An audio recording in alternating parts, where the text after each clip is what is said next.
Hey guys, it's Coach Ty of We The Strong, and I'm here to discuss tempo in hopes that you have enough information to feel confident enough to apply this into your workouts going forward. So tempo, essentially, that is the time it takes to perform a given movement. At the end of this video, you'll see me perform a dumbbell curl using a tempo of 3010. But what does it mean?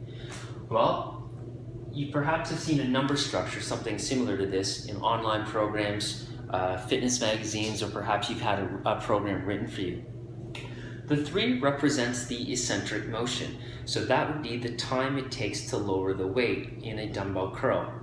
It is the lengthening of the lever or the stretch phase of the muscle. So in this case, it would be 3 total seconds to lower the weight with control.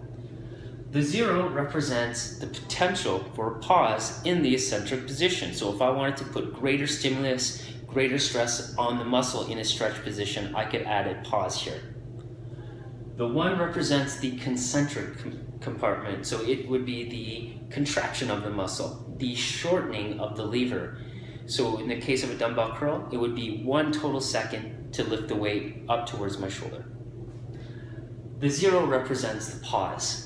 So the pause, again, has a potential at the top of the movement. So while it's contracted, I can have a little bit more time to focus on squeezing as much as possible while I'm under load. This 3010 tempo gives me 4 total seconds of time under tension, otherwise known as TUT. Time under tension is something that is very encouraged. It is the stimulus that is needed for your body to have adaptation.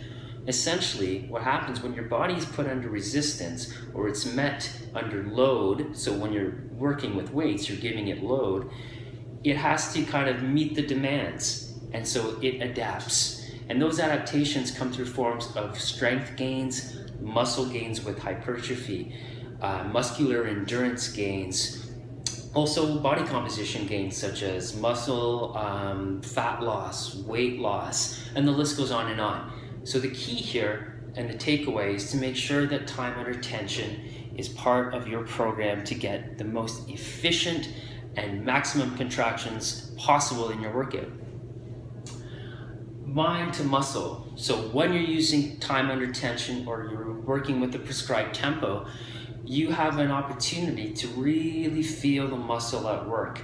You're focusing on getting as much contraction as possible and taking that tension through a range of motion under an eccentric load. The mind and muscle connection is something that's extremely important for all trainees, whether they're novice or experienced.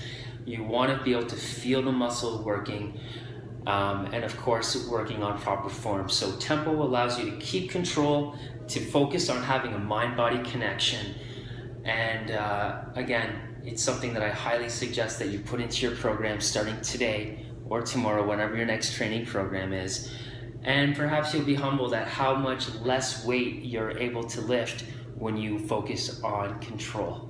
Anyways, that's my tip for today. Thanks for joining, and I look forward to talking with you tomorrow.